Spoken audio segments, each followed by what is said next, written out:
성경 282페이지 시작하겠습니다. 만일 죽은 자가 다시 사는 것이 없으면 그리스도도 다시 사신 것이 없었을 터이요. 그리스도께서 다시 사신 것이 없으면 너희의 믿음도 헛되고 너희가 여전히 죄 가운데 있을 것이요. 또한 그리스도 안에서 잠자는 자도 망하였습니다. 만일 그리스도 안에서 우리가 바라는 것이 다만 금생뿐이면 모든 사람 가운데 우리가 더욱 불쌍한 자니라. 아멘. 망한다는 이야기가 나왔어요. 사람 보고 망한다는 이야기는 신뢰입니다. 나름대로의 한평생 열심히 사는 사람도 당신은 망합니다 이렇게 해보면 상대방이 사는 말이 당신은 무슨 근거에서 어떤 조건에 의해서 어떤 기준에 의해서 이렇게 한평생 열심히 살아가는데 내가 망하는 자고 그렇게 평할 수 있느냐, 너무 모질지 않느냐, 뭐 함부로 막대하는 게 아니냐, 그렇게 당연히 공격할 것입니다. 그러면 사도 바울은 그들에게 묻습니다. 우리가 사는 것이 이 금생뿐이냐라고 묻는 거예요. 지금 사도 바울이 하던 그 체험들, 경험들 근거에서 묻는 거예요. 우리가 사는 것이 이 금생이 이게 다냐? 그럼 저쪽에서 뭐, 그럼 다지. 예, 죽으면 그만이지 뭐. 또 뭐가 있느냐?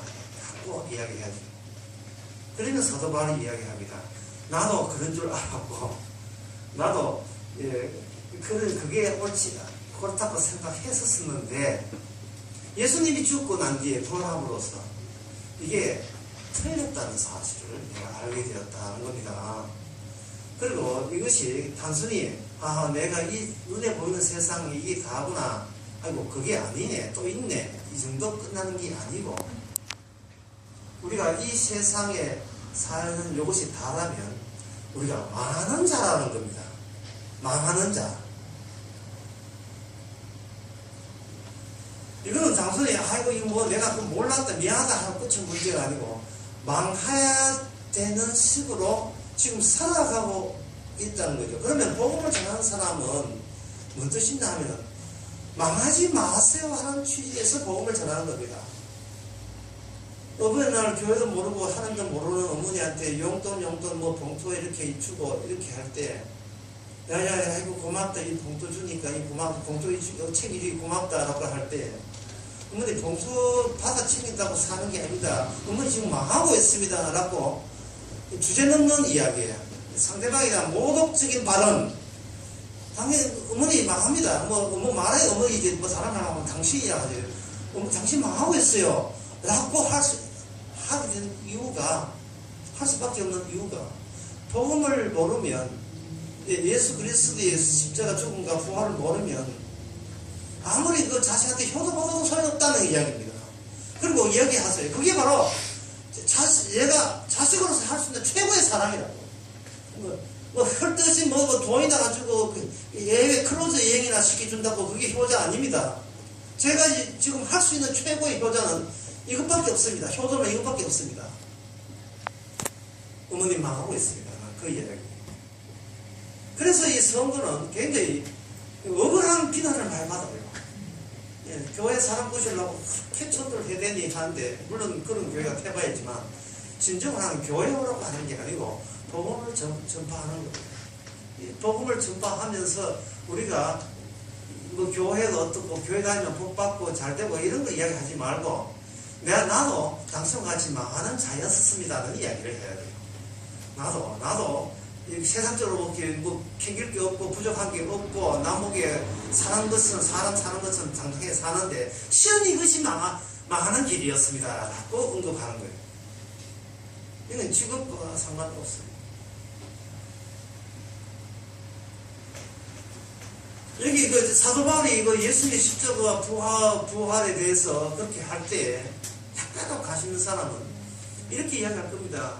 예수 그분이 죽었다가 살아난 것이 오늘날 어떻게 나의 부활과 연관되어 있느냐, 그 과정을 설명해 주세요. 라고 쪼개서 가시는 사람은 그렇게 나올 겁니다. 그냥 그 무덕태로 예수의 십자가 부활을 믿으세요 하게 해버리면 그게 왜 안 되느냐 하면, 얘 믿습니다. 이래 되어버리면 믿는다는 게 하나의 지식의 증가밖에 안 되는. 지식의 증가. 지식 말고, 실제로 내가 뭐 하나 일을 추구한다고 해서 이 구원받는 게 아니잖아요. 사람이 죽었다가 또 다른 세상이 있기 때문에, 이건 불교에서도 이야기하는 겁니다. 이 생 말고 저 생이 있기 때문에. 저 생 그걸 부활의 세계로 본다면 죽었다가 부활한다. 그러면 내 그거 인정할게. 이러면 부활됩니까? 이것이 십자가 부활에 담긴 그 복음입니까?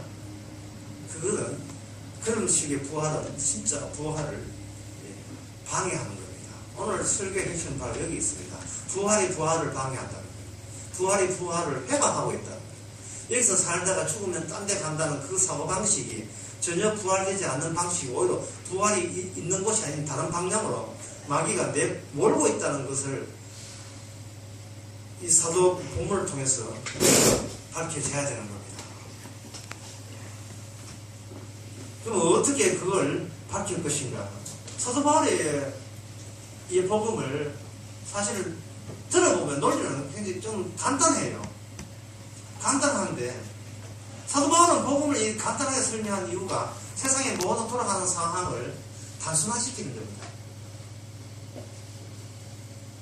예를 들면 죽음이라는 게 뭐냐? 죽음이라는 것은 뭐 쉽게 설명하면 이런 거죠.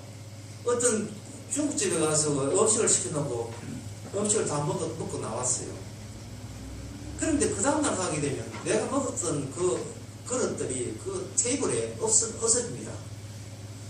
죽음이 바로 이런 거예요. 내가 실컷 음식 맛있게 먹었는데 그 다음날 가면 깨끗하게 치워 넣어버렸어요. 죽음이 난 치워버리는 거예요. 이 땅에서 사라지게 하는 겁니다. 삭제시키는 거예요. 소거하는 겁니다. 제거하는 거예요. 사람들이 이해하는 죽음이 바로 사라지는 거니까 그 죽음을 미리 땡겨서 하면 사는 것도 굉장히 허무해져요. 어차피 맛있게 먹어봐야 내일 되면 그래 없어질 건데 나는 이게 없어지는데 그거 살아서 뭐하냐? 그렇게 생각합니다. 그래서 교회는 말하기를 사라지는데 보험 하나 들리네요서요. 보험 하나 들리놓으십니다. 나중에 십자가 보험 들여서 나중에 천국 갑니다. 라고 하는데 이것이 바로 십자가 부활을 본질에 들어가지 않고 그냥 자기 이익대로 그냥 아무렇게나 그렇게 생각하는 십자가 부활을 교회에서 상품화시키고 미끼 상품 싹 해가지고 교회 운영하려고 그렇게 거짓말을 하는 거예요. 죽었다가 부활하는 게 아닙니다. 내가 예수 믿고 죽었다가 해서 부활되는 게 아니에요. 그럼 어디를 핵심했냐? 그 나를 빼야 돼요. 나를 위해서 십자가 죽고 나를 위해서 부활한 게 아니고 부활과 십자가 부활을 위해서 내가 존재한다는 사실을 이렇게 관계를 바꾸어줘야 됩니다. 그 점을 바꾸어주는 이 복음에 대해서 요한계시록 20장에 보면 그게 나와 있어요. 제가 이것이 그 십자가 부활이 십자가 죽음과 부활이 좀 간단하고 제가 이야기했는데 이 간단하지만 원래 사람들이 오해를 하기 때문에 이걸 설명하는데 약간 복잡스럽게 설명할 수밖에 없는 것을 이해해 주시기 바랍니다. 이건 제가 그런 게 아니고 사도 요한도 마찬가지고 요한계시록 20장 그 4절과 5절에 보면 여기에 첫째 사망과 둘째 사망이 나오고 첫째 부활과 둘째 부활이 나와요.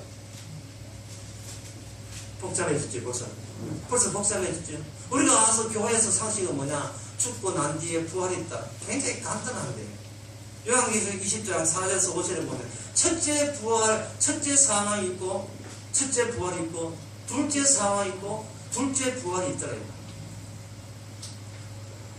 그럼 이걸 이렇게 설명하는 방법은 뭐냐 하면은 이중창을 만드는 거예요. 창을 이중으로 만드는 거예요. 창을 이중으로. 보게 되면 유리창이 단열을 보이는데 창이 이중으로 되어 있죠. 단열하기 위해서. 첫째 사망과 둘째 사망, 첫째 부활과 둘째 부활을 이렇게 우리 죽음을 이중으로 하고 부활을 이중으로 하는 이유는 흘러내기 위해서 그렇습니다. 내가 죽었다가 부활 나가야겠지? 이런 것들은 다 흘러내는 거예요. 그 흘러내는 그 중에 그 대상 중에 하나가 바로 부활을 믿는 바리새인들이 거기 가 있습니다. 자신의 부활을 구약대로 믿으면서 실제로 지옥 간 사람들의 집단이 바리새인입니다.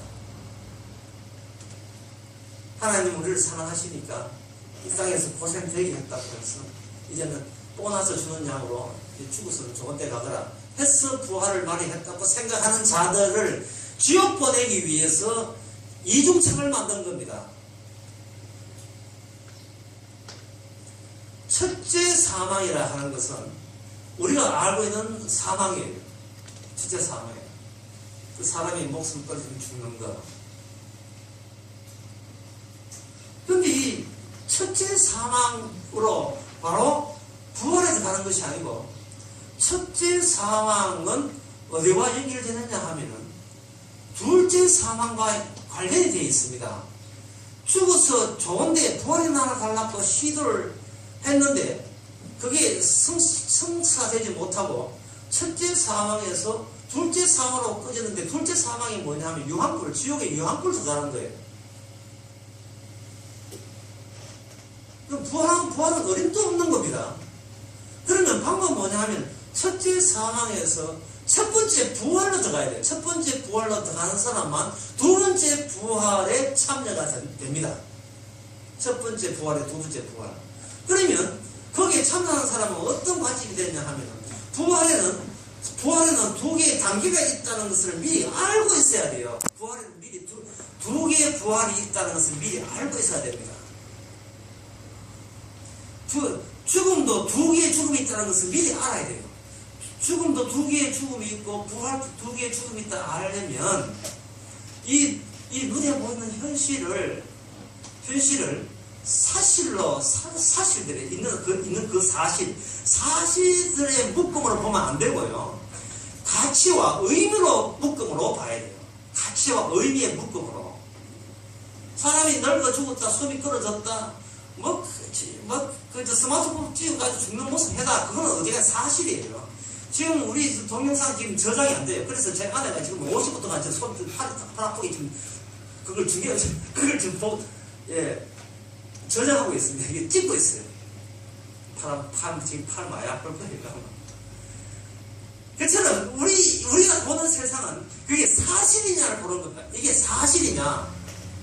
그러나 사실을 하면 숨 끊어지면 그 음식물 그릇 차가면 끝나는 거예요. 내가 그걸 치면 나오잖아요. 이건 동영상 찍으면 사실을 보입니다. 그런데 그게 무슨 의미가 있어요? 자기 눈에 보이는 그게 전부라고 한다면 여러분들이 화장실 급할 때 딴 게 보입니다, 안 보입니까? 안 보이죠. 돈벌이 먹고 살라고 할 때는 그냥 안 죽어야지 그것만 사실로 보이지. 내가 무슨 목적으로 무슨 가치를 왜 이렇게 하지?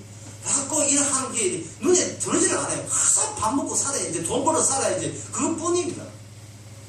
여기 그 사실과 의미의 차이에 대해서 찬송가 269장, 옛날 찬송가 269장 3절에 보면 이렇게 돼 있어요. 가사를 읽어보겠습니다. 웬일이야? 이 뜻이죠. 웬일이야? 아니, 그 뜻이 아니구나. 미쳤구나 하는 게. 웬일인가? 내 형제여. 재물만 취하다. 세상 물건 불탈 때에 너도 타겠구나. 이게 있어요. 못 드신 분을 위해서 또는 안 듣고자 하는 분을 다시 얘기합니다. 웬일인가 내 형제여. 재물만 취하다. 세상 물건 불탈 때에 너도 타겠구나. 세상 물건은 사실입니다. 그런데 지옥 불탈 때 지옥에 사는 것은 그거는 이미 우리에게 주어진 의미인 거예요.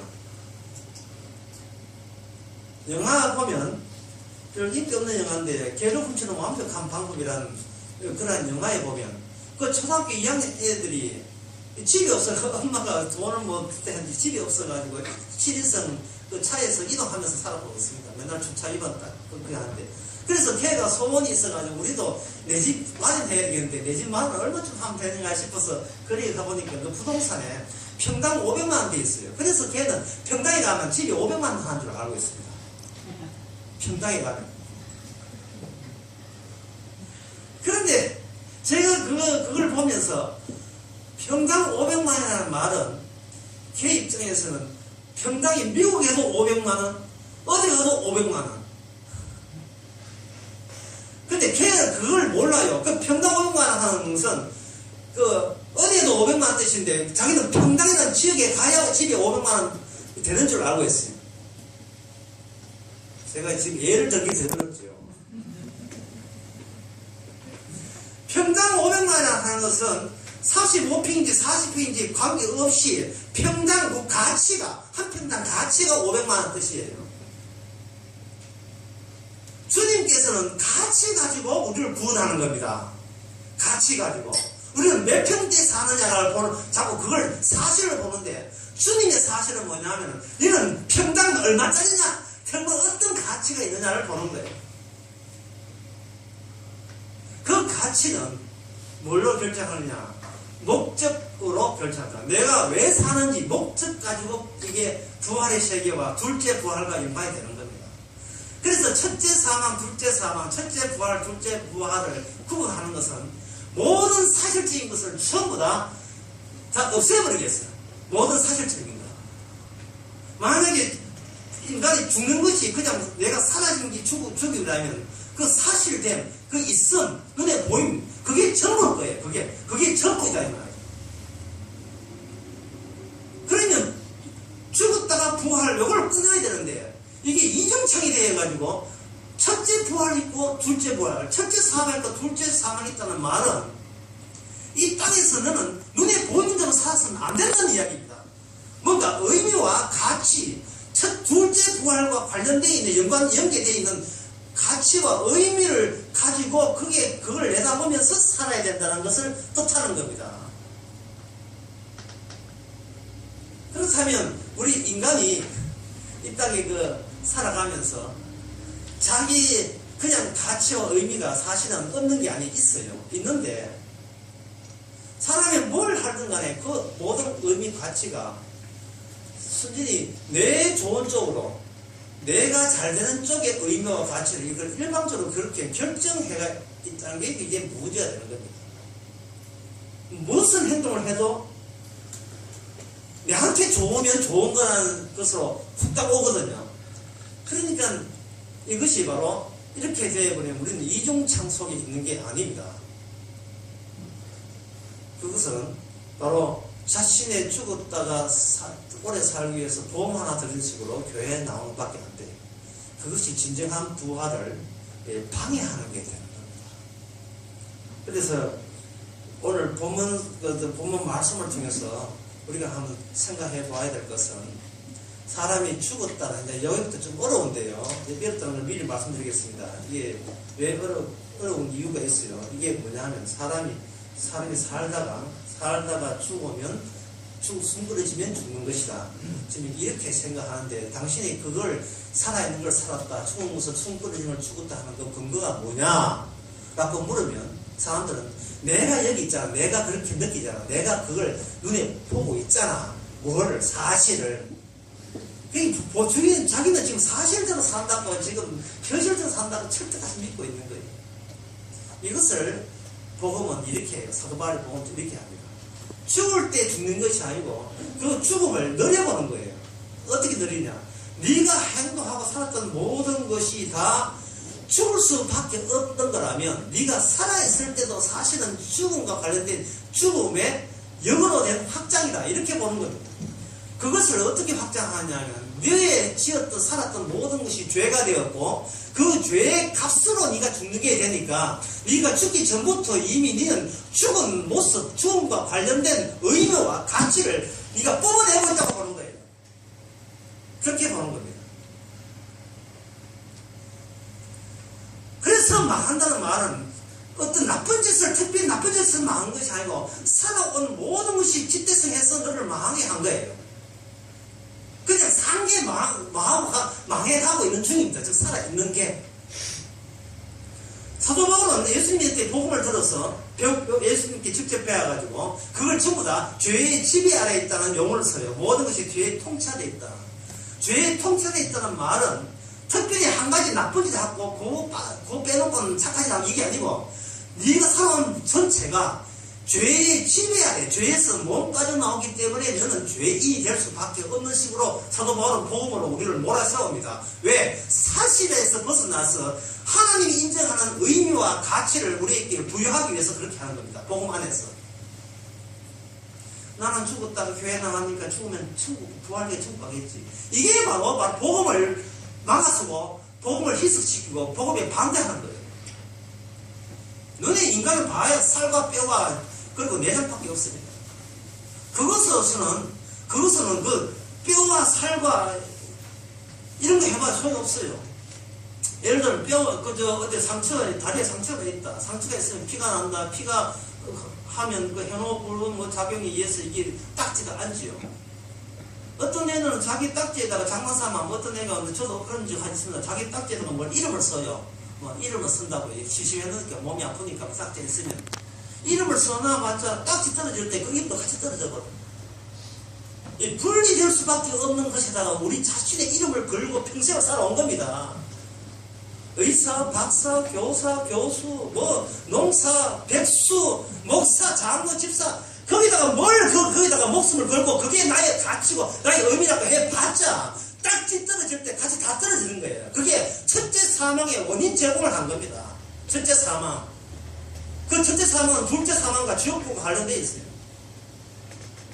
네가 살아생전에 위에 네가 살았다고 얘기했지만 사실은 죽은 거라는 사실을 왜 몰랐는가 이 말입니다. 예수님이 죽었을 때 그냥 죽은 게 아니에요. 인간의 죄를 모아서 죽으신 겁니다. 그러면 인간의 죄는 몇 번 지은 게 아니죠. 인간이 살아서 죽을 때까지 전부가 죄인데 죄의 범위를 확장시키는 겁니다. 지난 목요일날 복승이라는 영화를 봤어요. 이 광주 모임에 오시는 사실은 가끔 오신다 그랬는데 항상 오시는 그 조집사님이 사시는 곳이 거기 곡성이라는 거예요. 전라도 곡성. 그래서 한 번인가 두 번인가 하잖아. 이렇게 한 번인가 거기서 광주 모임도 했어요. 곡성이 하니까 어찌 반갑지 않을 수 있습니까? 맞죠? 곡성 영화를 보고 그 줄거리를 전체적인 줄거리를 써가지고 다 그 편까지 다 달력하니까 이건 스릴러 영화에 대한 예의가 아니죠. 그러니까 끝을 다 해보니까 어떤 분이 저한테는 그 진지하게 항의한 사람이 있어요. 이 영화 죽을 끝까지 다 항의해보면 어떻게 되는가? 나 편 보고 나는데 영화 볼 마음이 없었습니다. 이래지죠. 그렇게 있어서 이때 봤는데 그 복선이라는 영화의 그 핵심이 뭐냐? 제가 본 핵심이 뭐냐면 실패했다는 거예요. 인생이 결국 실패라는 겁니다.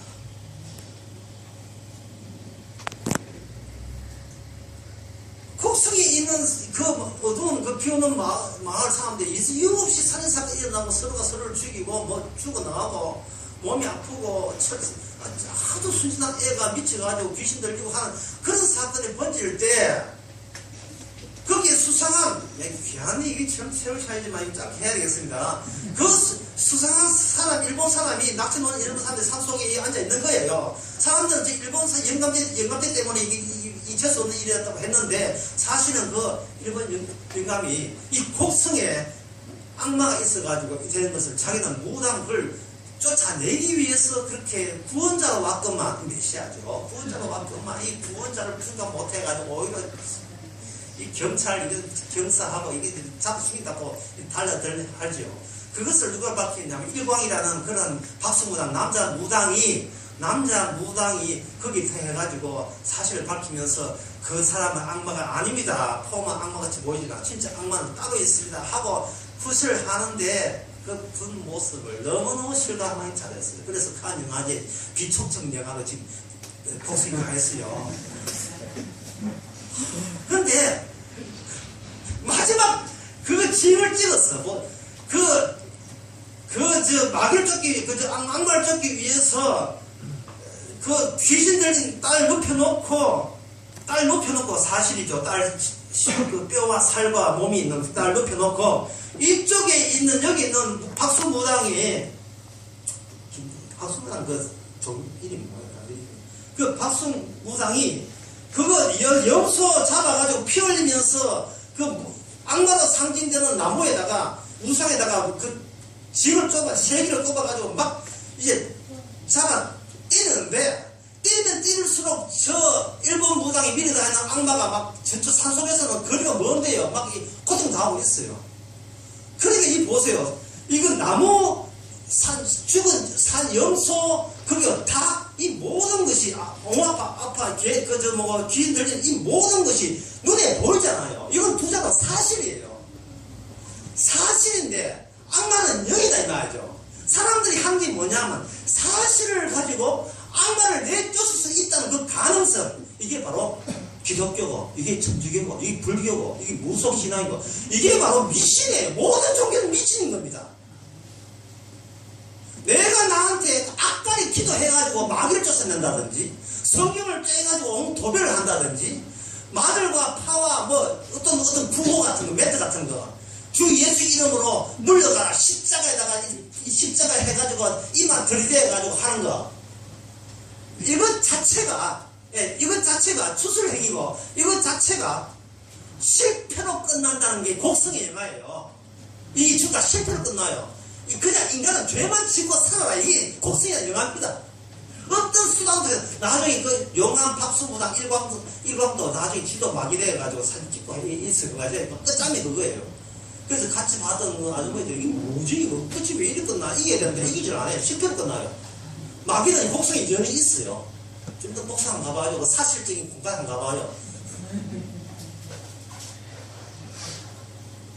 인간들이 교회 나오고 예배 드리고 하는 그것이, 이게 이 짓거리가 지 속에 있는 궁핍한 불을 못 쫓아내니까 그냥 카프락치나 대충 떼우려고 하는 거예요. 이 교회 오는 게, 예수 믿고 기독교 믿는 게 하나도 짝도 소용없는 거예요. 사도 바울이 말한 복음은 그냥 죽으라는 겁니다. 그냥 살다가 죽으라는 거예요. 그리고 제발 이런 기독교나 불교나 이 천주교나 이런 이슬람교나 이런 종교에 속아 넘어가지 마세요. 전부 다 그 돈만 챙기는 곳이에요. 그거 전부 다 돈 얻기 위해서 그 짓 하는 겁니다. 여러분 죽어서 예수 믿으면 천당 갑니다. 이게 전부 다 돈을 내놓으라. 그걸 다른 거 버전하면 그 이야기예요. 예수 믿고 백날 믿고 해봐도 소용없어요. 아니 치매 걸리면 예수 누구냐 하는데 그거 무슨 소용이 있어요. 자기 아들도 몰아보는데 무슨 예수까지 알아봐요. 그 옛날 사람을. 무당 같은 경우에 거의 모든 무당만 욕하지 마세요. 이 살아있는 모든 이 교회가 그 안에 무당이 있어요. 목사의 이름들이 무당들이 있어가지고 장사하고 있는 중이에요. 맨날 그 믿어봐야 딱지 뜯을 때 같이 뜯어요. 그 딱지에다가 나는 25년 동안 목사질 했다. 그거 다 뜯어요. 의미 없어요. 난 연금 받아봐야 다 연금 받아 죽어요. 이 죄는 모든 것이 처음부터 인간은 죽어 있다는 것을 벌써 수용하라는 이야기입니다. 그걸 벌써 수용하라. 다시 한번 정리하면, 예수 믿고 살아있다가 이 땅에서 예수 믿고 죽어서 부활해 가는 그런 것은 없습니다. 그럼 뭐냐? 첫째 부활로 가야 돼요. 첫째 부활로. 그냥 둘째 부활로 막 가는 게 아닙니다. 첫째 부활로 가는 거예요. 이게 부활이 첫째 부활과 둘째 부활로 갈라진다는 살아있었다는 그 사실 자체가 이런 걸러내기 위한, 내가 죄 지은 주제에 아이고 사실 세계에서 혹독하게 당했는데 죽어서 편히 살아야지 이러한 자신의 행복에 대해서 은근히 기대하는 이러한 이기주의자들을 다 걸러내기 위해서 첫째 부활과 둘째 부활이 있습니다. 첫째 부활과 둘째 부활은요, 사람의 행위와 무관합니다. 요번에 포인트입니다. 요 설명 포인트. 죽자 끝나네. 죽는 것은 행함에 있어서 죄로 죽을 수밖에 없지만, 둘째 사람도 지 행한 대로 저주받아 지옥 가지만, 부활에 관해서는 아무리 인간들이 발악하면서 주여 부르준다고 귀신아 불러가 백날 해도 그거는 자기 의미고 사실이죠. 사실에서 나와서 기대하는 게 자기 잘나겠다는 사실밖에만 연결되기 때문에 그거는 다 엉터리입니다. 이거 첫째 부활과 둘째 부활은 인간의 행위과 관계없이 주님의 행하심으로 주어지는 겁니다. 주님의 행하심. 그러면 제가 이렇게 한다면, 그러면 사도 바울이 오늘 본문에서 우리를 향하여 지금 편지도 전도하고 선교하고 있는데, 그럼 전도 선교가 의미가 없지 아니하냐? 뭔가 설득해서 그 한 사람 건져낼 때, 그때 하늘나라 뭐 기쁘다 이래 돼가지고 이게 하는 것이지. 이거 그러면 이미 우리의 어떤 행동, 믿는다 이런 것조차도 보면 삭제해버리면, 그게 죄가 돼버리면, 그러면 하나님께서 인간을 건져는 어떻게 건졌는데, 건질 방법 자체가 파절되고 다리가 끊어졌는데 어떤 식으로 그러면 우리가, 어떤 사람은 뭐 엘리야는 천국 가고 있는데 그 사람은 어떻게 천국 갔느냐? 이게 이제 이런 질문을 받았을 때 여러분 답변 어떻게 하겠습니까? 수천 번 답변했습니다만 돌아서면 다 잊어버립니다. 제가 또 친절하게 또 알려드리겠습니다. 이런 겁니다. 팽을 뒤집는 거예요. 두 개의 패가 있습니다. 두 개의 패가 있는데, 이 전도 선교는 누가 하느냐면 주님께서 우리의 행함과 관계없으니까, 첫째 부활에 들어간 사람, 우리 행함으로 나 이어주셔야가 들어갈 수 있는 것이 아닙니까? 첫 부활의 세계는 주님이 알아서 따로 본인이 알아서 구성하거든요. 구성한다는 말은 주께서 안 오신다는 말이니까 부지런히 일하시는 거예요. 일하시는데 우리가 그걸 알아챌 수는 없어요. 어떻게 일했는지. 그런데 주께서 성령이 임해가지고 사도에게 전하면 사도가 전도나 선교를 하는 게 아닙니다. 뭐냐면 확인하고 해석하는 거예요. 이거는 이제 금요일날 어제에서 했는데, 고린도후서 그 2장에 보면 2장 11절에 2장 15절에 우리는 구원을 얻는 자에게나 망하는 자에게나 하나님 앞에서 그리스도 향기니 이 사람에게는 사망을 쫓아 사망이 이르는 냄새요, 저 사람에게는 생명을 쫓아 생명이 이르는 냄새라. 누가 이것을 감당할 수 있겠느냐? 이렇게 돼 있어요. 이거는요, 화투를 까먹고 뭐가 뭔지를 몰라. 근데 패를 까보는 거예요. 그 까보는 게, 복음을 전해놓고 우리는 뭘 해도 이미 우리는 모든 하는 것이 죄인인 걸 드러내고 결국 망할 수밖에 없는 식으로 살아갑니다. 어떤 행동을 하도 마찬가지입니다. 뭐 교회 나오고 기도해도 소용없습니다. 라는 사실에 대해서 그걸 까보는, 그걸 전하는 거예요. 그럴 때, 그럴 때 그 사람이 뭐라고 하면, 그러면 십자가 예수님 죽은 것은 사실입니까? 의미입니까? 물으면, 그게 의미지, 그게 사실로 끝날 문제가 아니에요. 예수님은 뭐냐면, 네가 그렇게 죄 지은 것을 내가 대신 담당했기 때문에, 주께서는 그 담당했은 상태에서 다시 토해놓는 겁니다. 이런 죄를 지었다. 살려고 하는 게 죄였다. 자기 가족과 자기 생명을 사랑하는 것이 바로 죄였다. 이웃을 사랑한다고 자랑질하는 게 죄였다. 간음 안 했다고 자랑질하면서 마음속으로 가난한 것도 죄였다. 옳은 놈이 범죄한테 빼버리지 않은 것도 죄였고, 옳은소리 하는 것을 왼손이 몰아가는 것도 죄였고, 뭐 하겠다고 맹세하는 것도 죄였고, 남을 비판하는